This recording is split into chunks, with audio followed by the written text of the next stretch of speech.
Hi, welcome to our offices at Valley Prep Tutoring.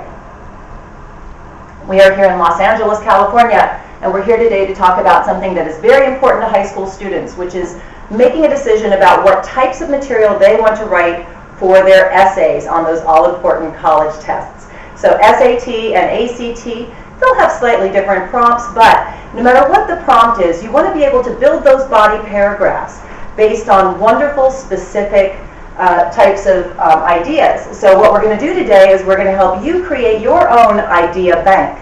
This is a place you can go and make immediate withdrawals when you're sitting there in that test and the clock is ticking off 30 or so minutes, and you've got to quickly come up with a response to a prompt on how you feel about conformity versus non-conformity or whatever, and you want to be able to do that in a very quick way.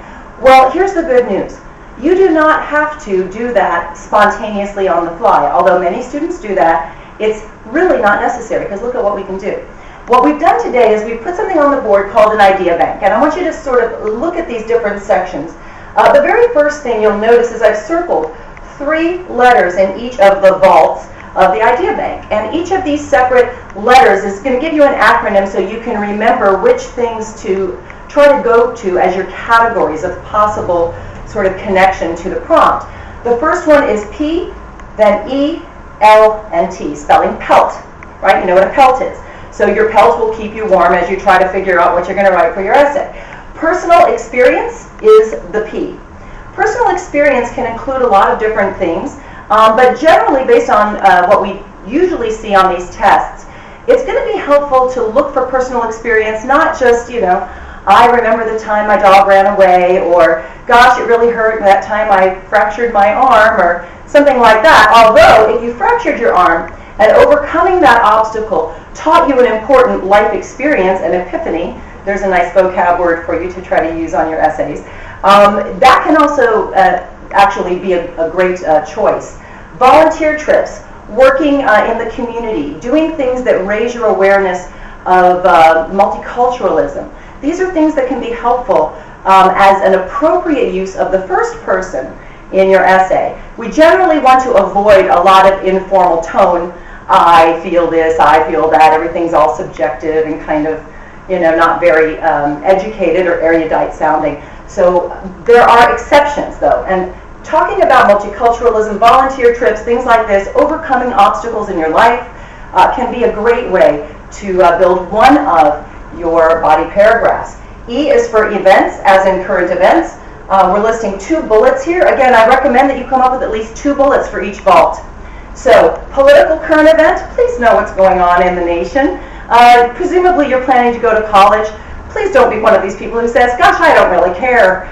If you don't care, I suppose that's a choice you can make, but it's going to make it difficult for you to answer certain types of prompts on these tests, because some of them do have sort of a political tinge to them, being able to assess the way governments work with citizens cross-culturally and throughout history, to be knowledgeable about that from all your wonderful social studies tests and social studies classes, going to be helpful. So political current events, think of something that's going on that you can explore. You're going to spend time building and fleshing out this bank before you take your test. So you don't have to know it right now, but see what I mean? You can go on the internet, you can spend some time, you can, you know, find some wonderful .org and .edu and you know, anything but Wikipedia, please, that you can sort of use, you know, and you can build your bank of information so that you're being accurate. Please make sure you can spell all names correctly, by the way. There's a word to the wise. Cultural current events. Some students are surprised that we encourage you to think about cultural current events as well. I saw an excellent essay about the death of Michael Jackson, which was, of course, a very you know, earth-shattering experience for a lot of people who loved Michael Jackson's music. It was a perfectly appropriate response to the prompt that was being asked, and it was a very effective choice of a body paragraph for that essay. E is for current events. We said P was for personal experience. Moving on to L. L is for literature.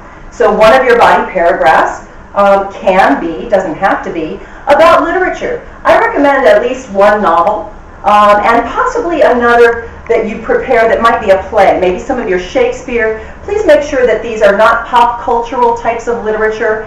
We all, have our opinions about Twilight and Hunger Games and all these wonderful stories that are very popular, even Harry Potter. But probably your best bet is to stick with the canonized literature that you're seeing in your English classrooms. So, whether it's To Kill a Mockingbird or The Great Gatsby, those can be great go-tos. A play. Try to also have at least one play that you've studied in your sort of bank. Depending on the question, that can be a real benefit. Final category, T for timeline, historical. Try to have at least one thing pre-20th century. So be thinking about whether it's the Renaissance and you enjoyed that unit in school, or something to do with the Crusades, or I don't know what it might be. Try to have one more ancient historical piece, and then something post-20th century. So whether it's Holocaust, Vietnam, something that's a little bit more recent.